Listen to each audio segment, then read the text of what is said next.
ഞാനൊരു ബേസിക്കായിട്ടൊരു സ്കെപ്റ്റിക്കാണ് അന്നും ഇന്നും കേട്ടോ. അപ്പോൾ ഇത് ശരിയായെന്ന് എനിക്ക് ഉറപ്പൊന്നുമില്ല എഴുതുന്നൊരു സാധനം. ഇപ്പോഴൊക്കെ ആളുകൾ എഴുതി തുടങ്ങി ആദ്യത്തെ വർഷം തന്നെ പുസ്തകം ഇറക്കും. DTP സൗകര്യമൊക്കെ മാത്രമല്ല പുസ്തകം ഇറക്കുകയാണ് ഒരാൾ കവിത എഴുതി തുടങ്ങുന്നത്. ഇസ്മായിൽ അന്ന് എൻ്റെ അടുത്ത് പറഞ്ഞിരുന്നു, ആ കവിത കേട്ട് കഴിഞ്ഞിട്ട് ഈ കവിത വളരെ ചരിത്രപരമായി പ്രധാനപ്പെട്ട ഒരു കവിതയായിട്ട് മാറുമെന്ന് പറഞ്ഞു.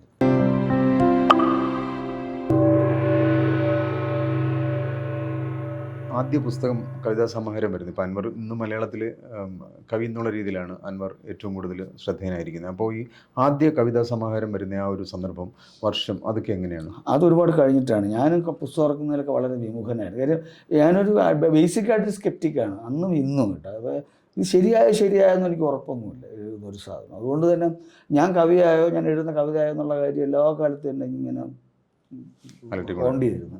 അപ്പോൾ അതുകൊണ്ട് തന്നെ പുസ്തകം ഇറക്കുന്ന കവിത ശരിയായിട്ട് മതി എന്നുള്ളൊരു സങ്കല്പം. ആ സങ്കല്പത്തിൻ്റെ പിന്നിൽ, ആ പെർഫെക്ഷൻസിൻ്റെ പിന്നിൽ നരേന്ദ്രപ്രസാദ് സാറിനൊക്കെ റോളുണ്ടോ. സാർ എപ്പോഴും സാധനം തിരുത്താനും എപ്പോഴും ക്രിട്ടിക്കലായിട്ടുള്ള കാര്യങ്ങൾ പറയാനും ആണ് തയ്യാറാവുന്നത്. അപ്പോൾ അതുകൊണ്ട് തന്നെ ഞാനും അത് ആ ഒരു സ്കൂളിങ്ങിലാണ് വളരുന്നത്. ഞാൻ കോട്ടയത്ത് MPhil പഠിക്കുന്ന കാലത്ത് ഞങ്ങൾ തീവണ്ടിയിൽ ഒന്നിച്ച് യാത്ര ചെയ്യുന്നത് ചില സമയത്ത് സാറ് കാണും. എൻ്റെ കൂടെ പിന്നെ DC ബുക്സിലെ പബ്ലിക്കേഷൻ മാനേജർ സീനിയർ എഡിറ്ററായിട്ട് രാജേഷ് കുമാർ ജീവിച്ചിരിപ്പില്ല നമ്മളും.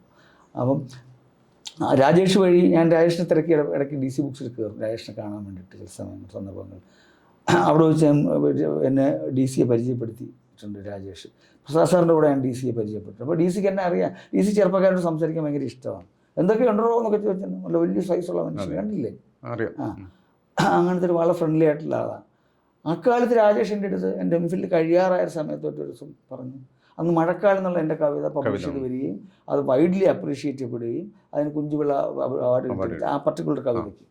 അക്കാലത്ത് എൻ്റെ അടുത്ത് പറഞ്ഞു, ഒരു പുസ്തകം ഇറക്കാൻ വേണമെങ്കിൽ DC സാറിനെ വന്നൊന്ന് കാണും എന്ന് പറഞ്ഞു. ഞാൻ പറഞ്ഞു, ഞാൻ കാണുമൊന്നുമില്ല, എന്തെങ്കിലും എനിക്കതിന് തൃപ്തിയായിട്ട് പുസ്തകം ഇറക്കുമ്പോൾ ഞാൻ പുസ്തകം പബ്ലിഷ്, അല്ലെങ്കിൽ എൻ്റെ പബ്ലിഷർ ഇങ്ങോട്ട് ചോദിക്കുമ്പോഴായിരിക്കും പബ്ലിഷ് ചെയ്യാമെന്ന്. അന്നെങ്കിൽ ചുമ്മാ അങ്ങ് പറഞ്ഞതാണ്. പക്ഷേ ശരിയാണ്, ആ ഒരു ആറ്റിറ്റ്യൂഡ് തന്നെയാണ് അന്നും ശരിയായ ആറ്റിറ്റ്യൂഡായിരുന്നു എനിക്കിപ്പോൾ തോന്നുന്നത് എന്ന് പറഞ്ഞുകൂടി രാജേഷ് അത് വിട്ടു. പ്രസാദ് സാറിൻ്റെ അടുത്ത് പറഞ്ഞ പുസ്തകം ഇറക്കണോ, നിനക്ക് പുസ്തകം ഇറക്കണമെങ്കിൽ ഞാൻ പറയേണ്ടി വരും. ഞാനൊന്നും വേണ്ട, നിങ്ങളാരും പറയുകയൊന്നും വേണ്ട, അല്ലെങ്കിൽ ഇപ്പോഴെങ്കിലും അങ്ങനെ. അത് ഈ പറഞ്ഞ 91-92 കഥയാണ് ഞാൻ പറയുന്നത്. ഇപ്പോഴൊക്കെ ആളുകൾ എഴുതി തുടങ്ങി ആദ്യത്തെ വർഷം തന്നെ പുസ്തകം ഇറക്കും. DTP സൗകര്യമൊക്കെ മാത്രമല്ല പുസ്തകം ഇറക്കുകയാണ് ഒരാൾ കവിത എഴുതി തുടങ്ങുന്നത്. ഇപ്പോൾ കവിതയ്ക്ക് മുമ്പേ പുസ്തകം ഇറക്കും. അത് മാറിയിട്ടും അല്ല, എന്നിട്ട് 92 പിന്നെ ഞാൻ പുസ്തകം ഇറക്കുന്നത് പിന്നെ 8 കൊല്ലം കഴിഞ്ഞിട്ടാണ്, 99-ലാണ്. അതായത് എനിക്ക് 33 വയസ്സ്. ഞാൻ ഡൽഹിയിൽ ഇരിക്കുമ്പോഴാണ് ഞാൻ മാനുസ്ക്രിപ്റ്റ് കൊടുത്തിട്ടാണ് ഞാൻ ഡൽഹിക്ക് പോയി ഇടയ്ക്ക്. ഇവിടുത്തെ പണിയൊക്കെ ഉപേക്ഷിച്ചിട്ട് സീഡിറ്റിലെ ടെലിവിഷൻ പണിയൊക്കെ ടെലിവിഷൻ കാലമാണ് പിന്നെ ഒരു കാലഘട്ടം. 92 മുതൽ എങ്ങനെയാണ് അത് 92 MPhil കഴിഞ്ഞതിന് ശേഷം പണിയില്ലാതെ നിൽക്കുന്ന സമയത്ത് പക്ഷിക്കൂട്ടം നടത്തുന്നതിന് പാരലായിട്ട് എനിക്കൊരു വരുമാന മാർഗ്ഗമായിട്ട് എന്നെ സീഡിറ്റിലെ ചില ഡോക്യുമെൻറ്റുകൾക്ക് കമൻട്രി എഴുതാൻ വേണ്ടി അടുത്ത ഡെപ്യൂട്ടി ഡയറക്ടറായ മോഹൻകുമാർ വിളിച്ചുകൊണ്ട് പോയിട്ടുണ്ട്. അപ്പോൾ മോഹൻ്റെ കൂടെ ചെന്നപ്പോൾ കൊള്ളാം, ഈ പരിപാടി കൊള്ളാം. പുതിയ അന്ന് ഇന്ത്യയിലുള്ള ഏറ്റവും അഡ്വാൻസ്ഡ് ആയിട്ടുള്ള സ്റ്റുഡിയോ ആണ്. ഒരുപാട് സ്പെഷ്യൽ ഇഫക്ട്സും അതും ഇതൊക്കെയുള്ള യുമാറ്റിക്ക് കൂടാതെ ബാക്കിൽ ഓഫ്ലൈൻ സ്റ്റുഡിയോ ഉണ്ട്.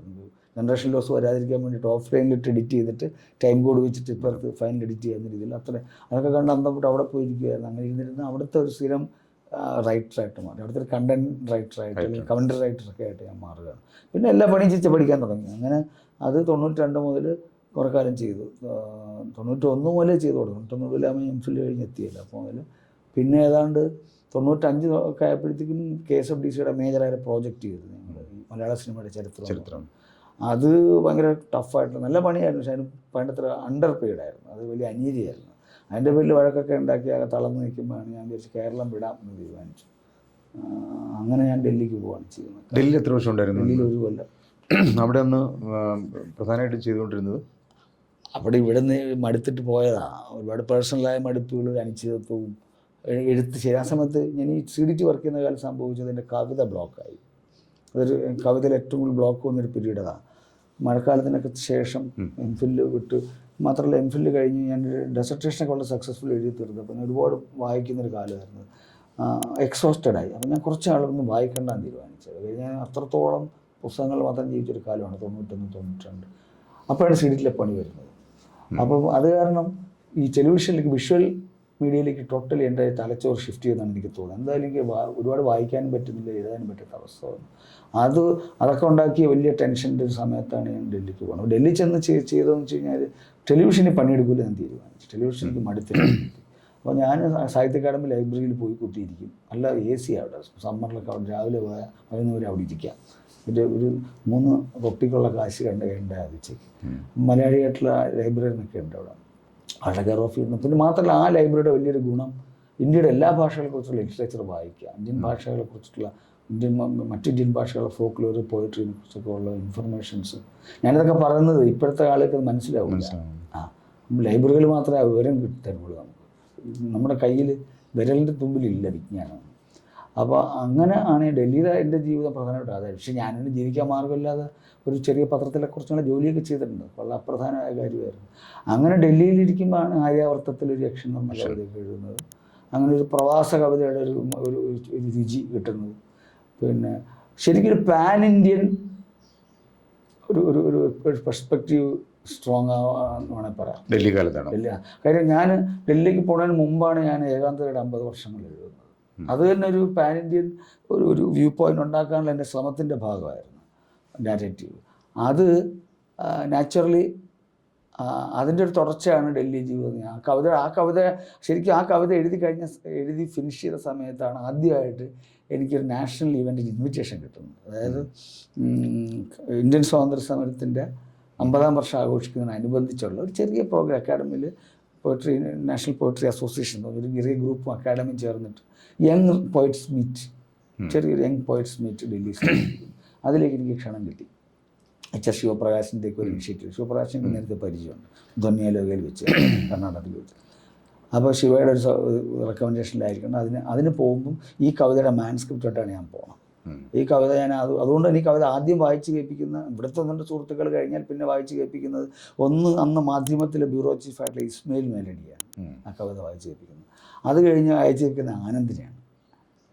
പിന്നെ ഗോപാലകൃഷ്ണൻ വീട്ടിലാണ് താമസം. ഗോപാലിനെ ആദ്യം വായിച്ച് കേൾപ്പിക്കുന്നു. പിറ്റേ ദിവസം ഞാൻ ഇസ്മയിലിൻ്റെ അടുത്ത് മാധ്യമത്തിൽ പോയിരുന്നിട്ട് ഇസ്മയിൽ അടുത്ത കാലത്ത് അത് എവിടെ എഴുതിയിരുന്നു എൻ്റെ ഈ കവിത. ഇസ്മയിൽ അന്ന് എൻ്റെ അടുത്ത് പറഞ്ഞിരുന്നു, ആ കവിത കേട്ട് കഴിഞ്ഞിട്ട് ഈ കവിത വളരെ ചരിത്രപരമായ പ്രധാനപ്പെട്ടൊരു കവിതയായിട്ട് മാറുമെന്ന് പറഞ്ഞിരുന്നു. അത് ഈ ഇടയ്ക്ക് ഇസ്മയിലിനെ ഓർമ്മിപ്പിച്ചു. എനിക്ക് ഓർമ്മയുണ്ടായി ഇസ്മയിൽ ഇത് പറയുന്നത്. അത് കഴിഞ്ഞിട്ട് അതാണ് ഡൽഹി കാലം എന്ന് പറയുന്നത്. പിന്നീട് തിരിച്ച് കേരളത്തിലേക്ക് വന്നത് ഈ ഗവൺമെൻറ് ജോലി കിട്ടി ആ ഒരു സമയത്താണ്. അല്ല, ഞാൻ ഡൽഹിയിൽ നിന്ന് 2 തവണ വന്നു ഇടയ്ക്ക് ഈ വീട്ടിലെ എല്ലാ ആവശ്യമൊക്കെ ആയിട്ട്. 2ാമത്തെ തവണ വരുമ്പോൾ അപ്പം അതിനു മുമ്പ് ഞങ്ങൾ ഈ കവികളുടെ കൂട്ടായ്മ എന്നൊക്കെ പറഞ്ഞ പരിപാടികളൊക്കെ ഉണ്ടായിരുന്നു. ഞാനും അനിതയും കൂടെ ഇനിഷ്യേറ്റീവ് ഒക്കെ എടുത്തിട്ട് ഞങ്ങളുടെ പ്രായത്തിലൊക്കെ ഉള്ള ജനറേഷനിലെ കവികൾ തമ്മിൽ കാണലും കൂടലും ഒക്കെ. അപ്പോൾ ആ കാലത്ത് ഞാൻ അങ്ങനത്തെ എന്തോ ഒരു സെഷനിലിരിക്കുമ്പോഴാണ് പിന്നെ അനിതയുടെ വീട്ടിലെ ഫോണിലൂടെ ലാൻഡ് ഫോണേ ഉള്ളൂ. എൻ്റെ വാപ്പ വിളിച്ചിട്ട് അവിടെ ഉണ്ടോയെന്ന് ചോദിച്ചിട്ട്, അപ്പം നിനക്കൊരു PSC എന്നൊരു അപ്പോയിൻമെൻറ്റ് ഓർഡർ വന്നിട്ടുണ്ട്. അപ്പോയിൻമെൻറ്റ് ഓർഡർ അഡ്വൈസ് മെമ്മോ വന്നിട്ടുണ്ട്. ഞാൻ വിചാരിച്ച് ആൾ മാറി വല്ലതും വന്നായിരിക്കും. സത്യത്തിൽ ഞാൻ വിചാരിച്ചു പണ്ടങ്ങാണ്ട് എഴുതിയൊരു PSC ടെസ്റ്റിൻ്റെ റിസൾട്ട് വന്നപ്പം എൻ്റെ പേര് എൻ്റെ എവിടെ കിടപ്പുണ്ടായിരുന്നു. അങ്ങനെ ഞാൻ അറിയുന്നില്ല. പിന്നെ ഞാൻ PSC ഓഫീസിൽ പോയി വെരിഫൈ ഒക്കെ ചെയ്തപ്പോൾ സംഗതി ശരിയാണ്.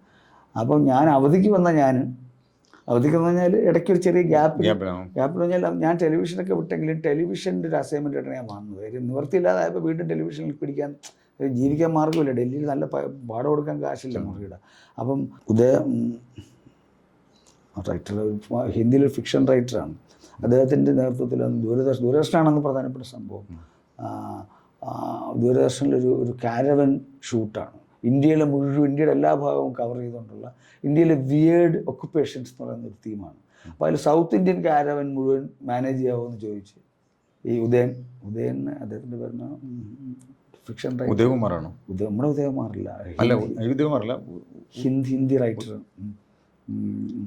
അപ്പോൾ ഞാൻ വിചാരിച്ചു നല്ല. പക്ഷെ അതെനിക്ക് ടെലിവിഷൻ എന്നുള്ളതിനേക്കാൾ ഒരു കാരവനായിട്ട് തെക്കേ ഇന്ത്യയുടെ യാത്ര ചെയ്യുക എന്ന് പറഞ്ഞു കഴിഞ്ഞാൽ ഇറ്റ്സ് എ വണ്ടർഫുൾ തിങ്. അത് ഞാൻ പറഞ്ഞു ഞാൻ ചെയ്യാമെന്ന് പറഞ്ഞു. അങ്ങനെയാണ് അതിൻ്റെ പ്രിപ്പറേറ്ററി വർക്കുമായിട്ട് കേരളത്തിലും തമിഴ്നാട്ടിലും കുറേ വിഷയങ്ങൾ, കുറേ വിയേർഡ് ഒക്കുപ്പേഷൻസ് ഐഡൻറ്റിഫൈ ചെയ്ത് നോട്ട്സ് ഉണ്ടാക്കി അയച്ചു കൊടുക്കാം. അതിനനുസരിച്ച് ഇങ്ങനെ കുറച്ച് വണ്ടിക്കൂലിയൊക്കെ വാങ്ങിച്ച് ഞാൻ ഇവിടെ വന്നതാണ്. അത് പ്രിപ്പയർ ചെയ്തുകൊണ്ടിരിക്കുമ്പോഴാണ് PSC വരുന്നത്. അപ്പോൾ അതിന് പാരലായിട്ട് ഞങ്ങളന്ന് മാർഗം സിനിമയുടെ സ്ക്രിപ്റ്റ് റൈറ്റിംഗ് ഒക്കെ നടക്കുന്നുണ്ട്. അതിലേക്ക് വന്ന ഇത് പാരലി അക്കാലത്ത് സുകുമാരൻ്റെ കഥ അത് രാജീവ് വിജയരാഘവൻ സിനിമയാക്കുന്നു. രാജീവിൻ്റെ ഒരു പ്രോജക്റ്റാണ്. രാജീവാണ് അതിൻ്റെ ഇനിഷ്യേറ്റർ ശരിക്കും.